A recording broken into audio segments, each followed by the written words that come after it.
Good afternoon. This is All India Radio. I am Valsa Williams and with me is Rupinder Kaur Chawla with the Midday News.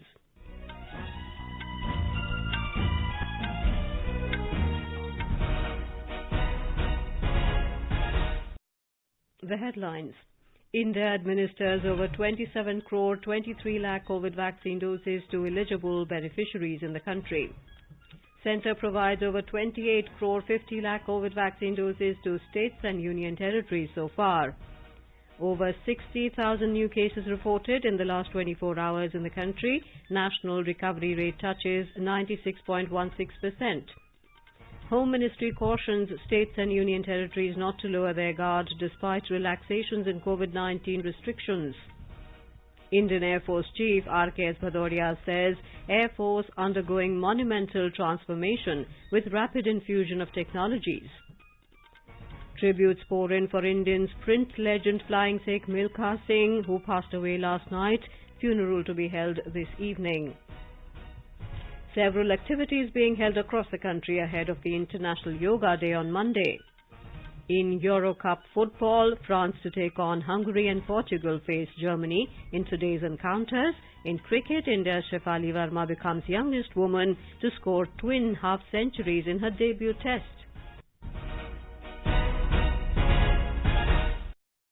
As many states are relaxing lockdown norms, we advise our listeners not to lower their guard as the COVID-19 pandemic remains a threat to our health.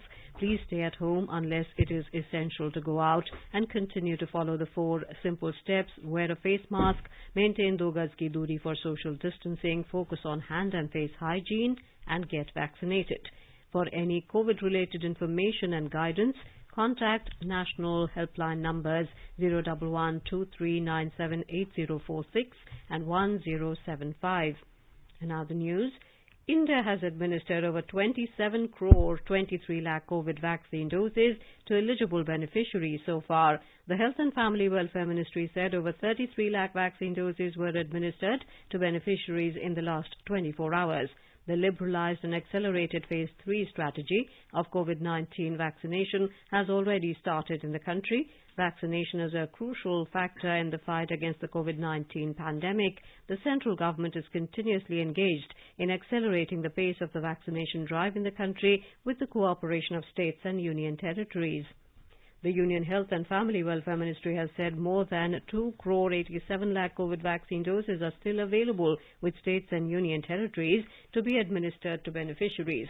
The ministry has said the central government has provided over 28 crore 50 lakh COVID vaccine doses to states and union territories so far.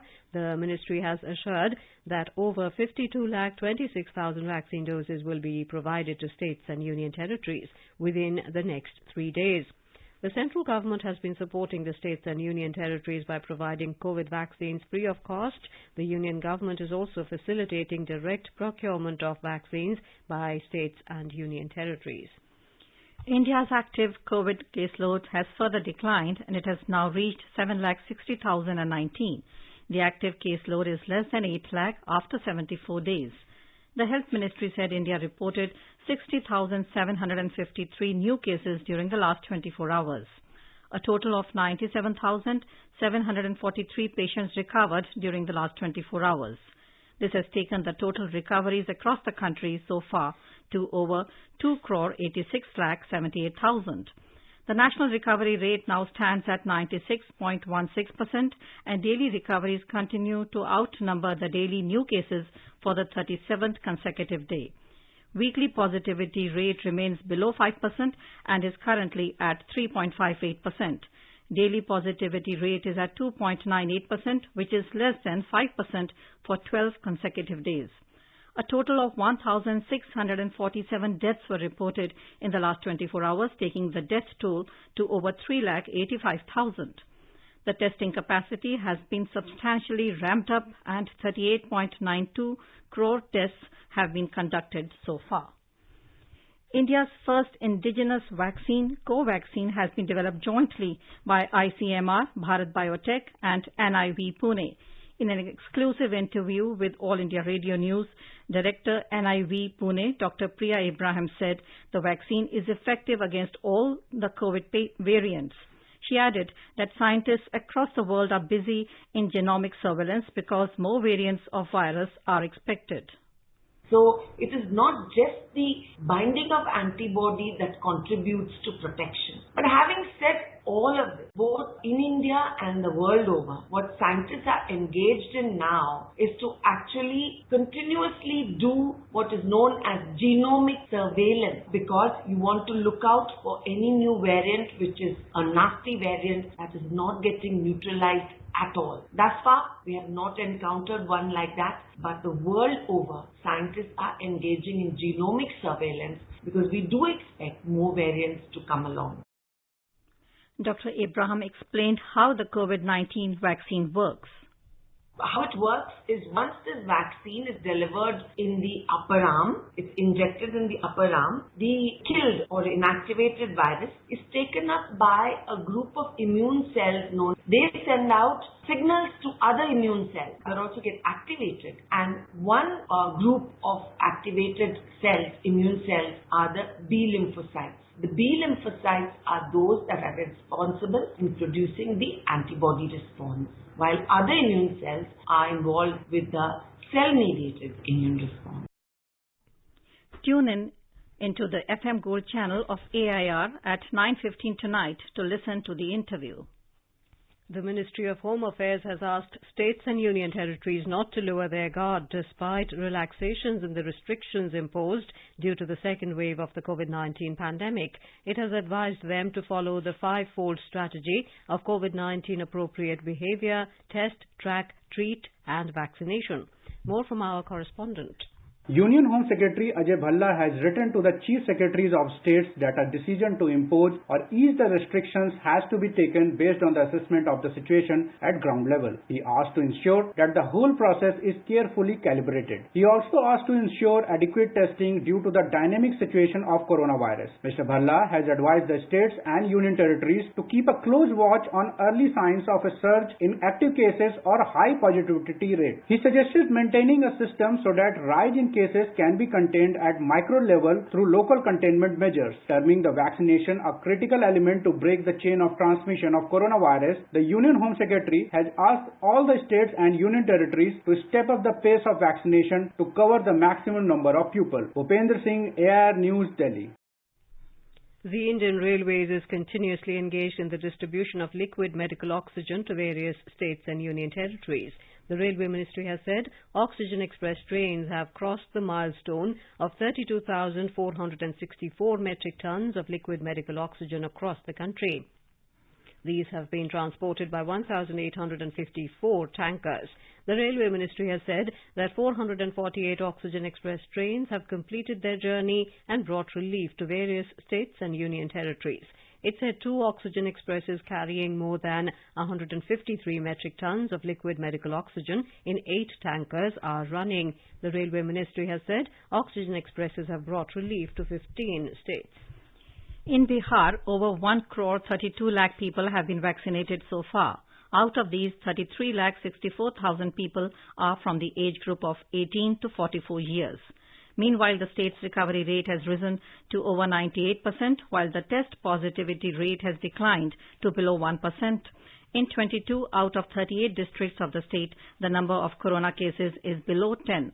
The number of active cases is also decreasing and presently stands at 3,547. The Madhya Pradesh government has launched Yuva Shakti Corona Mukti Abhiyan involving youth to make the people aware of the COVID-19 pandemic and COVID-appropriate behavior. Chief Minister Shivraj Singh Chauhan, while launching the program, said that about 10 lakh students of the colleges of the state will play an important role in the eradication of corona.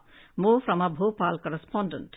In the second phase of Yuva Shakti Corona Mukti Abhiyan, about 8 lakh students of private colleges will be given training. Chief Minister also launched a mobile app, Covid Sandesh, designed for real-time monitoring of the campaign. Meanwhile, Medical Education Minister Vishwas Sarang informed that all preparations are being made regarding the third wave of corona in the state. Health infrastructure and health services are being prepared. There is also a plan to set up a research center for epidemiology at the state level, which will study the COVID-19 pandemic. Pooja P. Vardhan, AIR News, Bhopal. In the Union Territory of Puducherry, the vaccination festival has been extended till the 21st of June following the overwhelming response from the public. A report.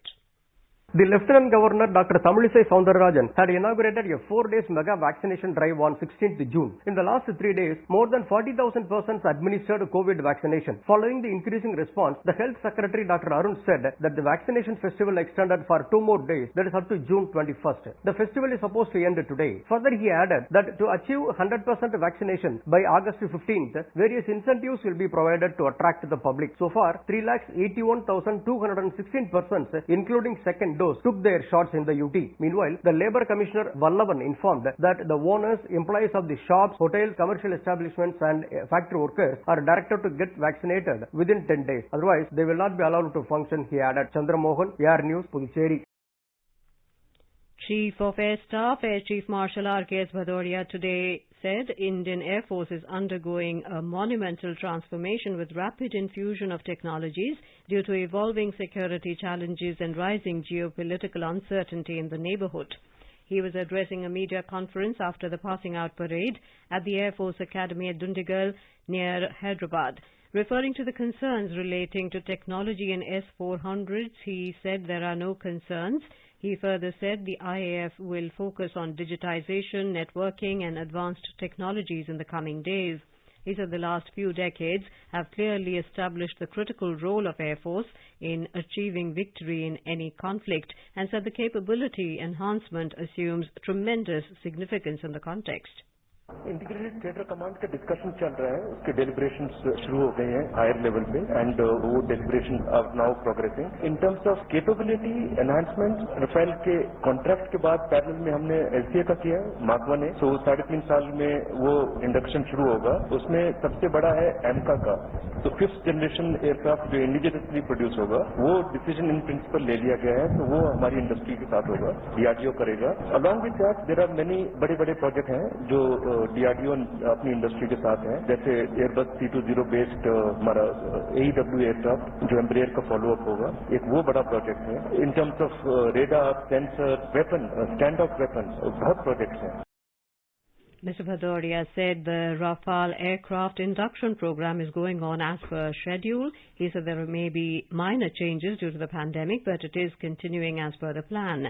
Responding to a question, he said the strategic advantage that the IAF has at the LAC will continue and it is taking all necessary measures that need to be taken. The current deployments are more or less with respect to what we have seen across. Post Kalwan, there were deployments. Post disengagement, some deployments have been changed. So our deployments would really vary depending upon the situation. There would be an element, a basic increase in the basic level infrastructure and deployment. Of course, that is the end result of what has happened. But the overall total deployments will vary, absolutely dependent on the situation, particularly for the Air Force, because we can deploy fast. We don't have to be in that zone. He asked the newly commissioned flying officers of the Indian Air Force to constantly upgrade themselves as technology has never been as important as now amidst unprecedented challenges. He recalled that the IAF played a proactive role during the COVID pandemic by helping in the transportation of medical oxygen and crucial medical equipment. You are listening to the Midday News on All India Radio. A reminder of the headlines before we move on. India administers over 27 crore 23 lakh COVID vaccine doses to eligible beneficiaries in the country. Centre provides over 28 crore 50 lakh COVID vaccine doses to states and union territories so far. Over 60,000 new cases reported in the last 24 hours in the country. National recovery rate touches 96.16%. Home Ministry cautions states and union territories not to lower the guard despite relaxations in COVID-19 restrictions.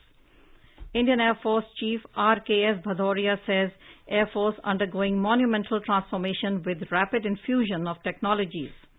Tributes pour in for Indian sprint legend flying Sikh Milkha Singh, who passed away last night. Funeral to be held this evening.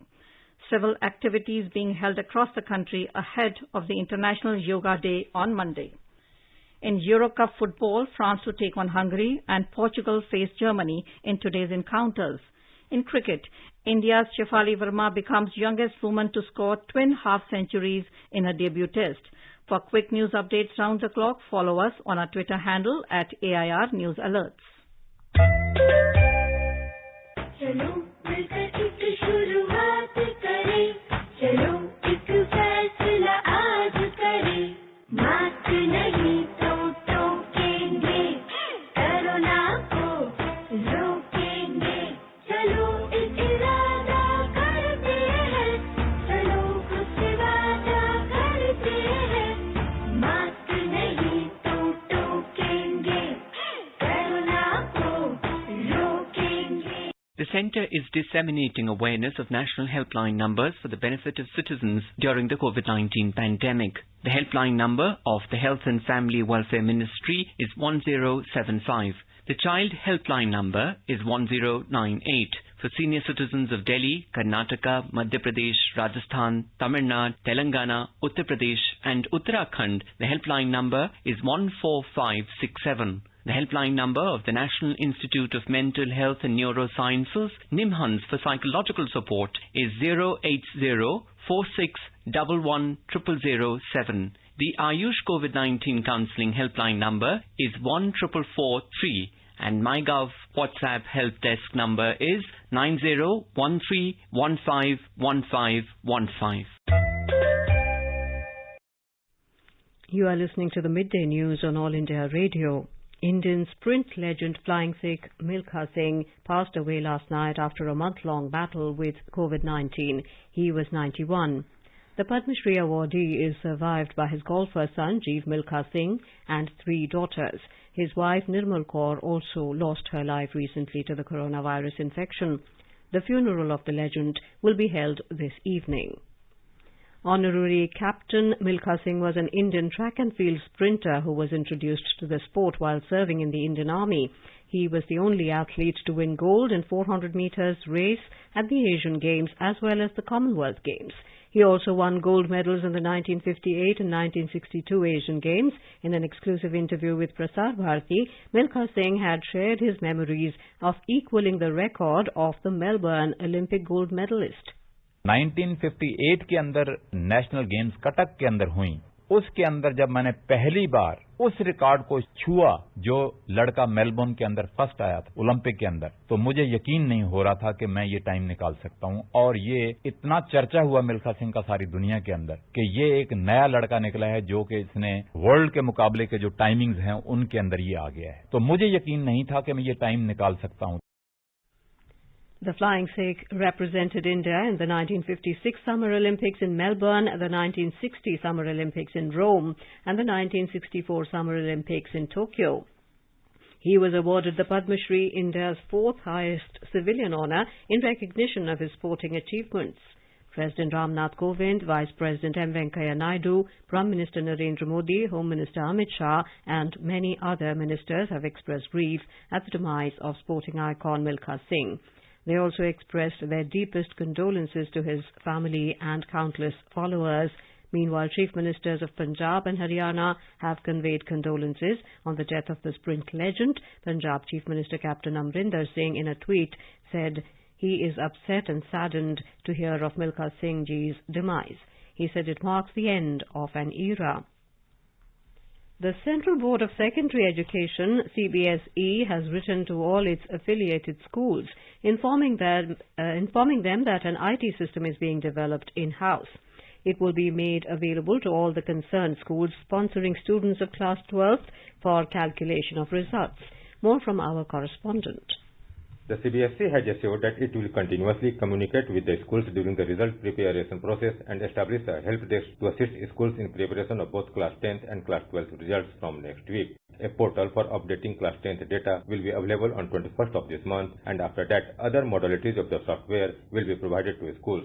Frequently asked questions and examples of calculation will also be provided to schools to understand the evaluation policy. The board said the schedule for webinar will also be informed shortly. Anand Kumar, AIR News, Delhi. The Finance Ministry has refuted media reports regarding black money allegedly held by Indians in Switzerland. Reports have appeared in the media stating that funds of Indians in Swiss banks have risen to over 20,700 crore rupees at the end of 2020 from 6,625 crore rupees at the end of 2019. Swiss authorities have been requested to provide information on the increase and decrease of deposits. India and Switzerland are signatories to the Multilateral Convention on Mutual Administrative Assistance in Tax Matters. Both the countries have also signed the Multilateral Competent Authority Agreement. The Union Government has said that procurement of wheat in the ongoing Rabi marketing season is continuing smoothly in the procuring states. So far, a quantity of over 431 lakh metric tons of wheat has been procured, which is an all-time high as it has exceeded the previous high of 389.92 lakh metric tons in the Rabi marketing season 2020-21. Karnataka Chief Minister B.S. Yediyurappa held a meeting with Maharashtra Water Resources Minister Jayant Patil in Bengaluru today to discuss ways to mitigate flood damage in the Krishna and Bhima river basins. Briefing the media persons later, Chief Minister B.S. Yediyurappa said both the states have decided to share real-time data on rainfall and release of water from the dams to prevent flooding in Karnataka. Today, the Interstate Flood Monitoring Committee meeting of Karnataka and Maharashtra was held. We discussed various issues regarding effective flood management, Krishna and Bhima basin. It was decided to have better coordination, communication between two states at ministerial level, secretaries level, and at the field level. Both the states have agreed to share real-time data of rainfall and water release from reservoirs, both in Krishna and Bhima basin, in order to manage the flood effectively. Maharashtra Water Resources Minister Jayant Patil informed that there is better coordination and understanding between the irrigation departments of both the states that has helped mitigate flood in villages located on Krishna and Bhima basins in Karnataka.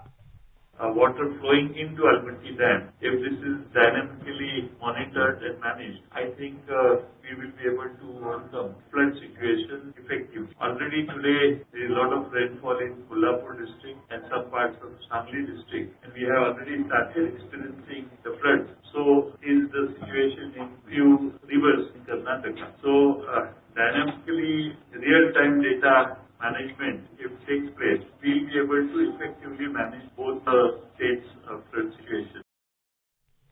President Ramnath Kovind and Prime Minister Narendra Modi have conveyed condolences at the demise of Secretary of Department for Promotion of Industry and Internal Trade, Dr. Guru Prasad Mohapatra. Mr. Kovind said that Dr. Mohapatra's work ethics and dedication to public service will remain worthy of emulation. Mr. Modi said he had a great understanding of administrative issues and was known for his innovative zeal. Minister for Commerce and Industry Piyush Goyal has also expressed sadness at the demise of Dr. Guru Prasad Mohapatra. The United Nations General Assembly proclaimed the 21st of June as the International Day of Yoga in the resolution adopted on 11th December 2014. Since 2015, this day has been observed all over the world in various creative ways. This year, considering the COVID-19 pandemic-led situation, most of the events will take place virtually, promoting the main theme of this year, Be with Yoga, Be at Home. In Vijayawada Postal Division, several activities are being organized in connection with International Yoga Day. Vijayawada Postal Division Senior Superintendent Sri K.V.L.N. Murthy, in his brief to the media, said the activities include displaying banners relating to IDY 2021 at the post offices, online yoga workshop by a professional yoga guru to educate staff about yoga asanas is also being held. In Ladakh, Thangka is an art form that is an integral part of the religious rituals of the Ladakhis. It is closely associated with Buddhism. On the occasion of the Golden Jubilee of All India Radio, Leh, our correspondent has filed this report on the Thangka art of Ladakh. According to historians, Thangka art entered Ladakh from Tibet. In this form of art, only gods and goddesses of Buddhism are painted. Over centuries in Ladakh, certain families have continued this traditional art as heritage. However, anyone interested can also learn the art with the help and guidance of an expert in Thangka art. This art is now taught in Central Institute of Buddhist Studies as well. Artists need lots of patience to learn and draw Thangka, as art involves long process ranges right from collection of canvases to colors from nature in Ladakh itself. Right from the preparation of canvas, making of colors and the final drape on finished tanka tangzam has to be made by hand only. Tanka arts have to follow prescribed mathematics and measures. Depending on the artwork and size, the cost of the tanka ranges from few thousands to lakhs in rupees. Every monastery will have different sizes of tankas. Huge tankas are displayed on special occasions and monastic festivals. The biggest tanka in Himalayan region of Amitabha is in Ladakh. With Diskit Dolma, this is Ramesh Chandra for All India Radio News. With 35 days to go for the Tokyo Olympic Games, All India Radio is bringing you Up and Close today with woman wrestler Vinesh Phogat. Born on 25th of August 1994 in Bhiwani district of Haryana, Vinesh became the first Indian female wrestler to win gold in both the Commonwealth and Asian Games. Vinesh is currently training overseas with her Hungarian coach Waller Akis till the Tokyo Games. Having been termed as favourite to win a medal at 2016 Rio Games, Vinesh suffered a freak knee injury during her quarter-final bout against Sun Yanin of China and had to be stretched out. But that didn't stop her from becoming world number 1 in March this year. After winning gold in the 53 kg category at the Matteo Pellicon Ranking Series events in Rome, Vinesh changed her weight category from 50 kg to 53 kg for the Tokyo Olympics in 2019. She'll be India's best medal contender in Tokyo despite stiff competition in her weight category. Tanvi Khurana, Sports Desk. In Euro Cup football, France will take on Hungary, while Portugal will face Germany in Group F today. Hungary midfielder Daniel Gazdag has withdrawn from the squad after missing the opening defeat to Portugal due to a knee injury. Yesterday, Croatia and Czech Republic played out a 1-1 draw in the second game of the Euro 2020 in Group D at Hampton Park in Scotland. In women's cricket test at Bristol, India's 17-year-old Shefali Verma became the youngest woman and the fourth overall to score twin half-centuries in her debut test. After scoring 96 in the first knock, Shefali was unbeaten on 55 in the second essay when play was halted due to rain. Earlier in the day, Indian women resumed at 187 for the loss of 5 wickets but were bowled out for 231, giving the hosts a healthy lead of 165 runs. Having been forced to follow on, India are still trailing by 82 runs.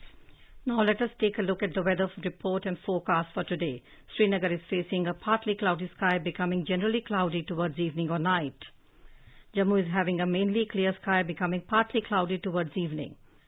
Leh is seeing a partly cloudy sky. The upper limit of temperature will be around 15, rising from a minimum of 6 degrees Celsius. Gilgit is having a mainly clear sky. Temperature will move from a minimum of 13 to a maximum of 33 degrees Celsius. In Muzaffarabad, the sky is sunny. Dehradun is experiencing a partly cloudy sky with 1 or 2 spells of rain or thunder showers. In Chandigarh, the sky is mainly clear. The temperature is likely to rise up to 34 degrees Celsius, rising from 26 degrees. The national capital, Delhi, is having a generally cloudy sky with light rain or drizzle. Mumbai is facing a generally cloudy sky with moderate rain. Kolkata is having a generally cloudy sky with a few spells of rain or thunder showers. The city temperature will move from a minimum of 25 degrees Celsius to a maximum of around 29 degrees. Chennai is witnessing a generally cloudy sky with light rain. Hyderabad will have a generally cloudy sky with 1 or 2 spells of rain or thunder showers. And now, before we end the bulletin, the headlines once again. India administers over 27 crore 23 lakh COVID vaccine doses to eligible beneficiaries in the country. Centre provides over 28 crore 50 lakh COVID vaccine doses to states and union territories so far. Over 60,000 new cases reported in the last 24 hours in the country. National recovery rate touches 96.16%. Home Ministry cautions states and union territories not to lower their guard despite relaxations in COVID-19 restrictions. Indian Air Force Chief R.K.S. Bhadoria says Air Force undergoing monumental transformation with rapid infusion of technologies. Tributes pour in for Indian sprint legend Flying Sikh Milkha Singh, who passed away last night. Funeral to be held this evening. Several activities being held across the country ahead of International Yoga Day on Monday. In Euro Cup football, France to take on Hungary and Portugal face Germany in today's encounters. In cricket, India's Shefali Verma becomes youngest woman to score twin half-centuries in her debut test. And with that, we end the midday news.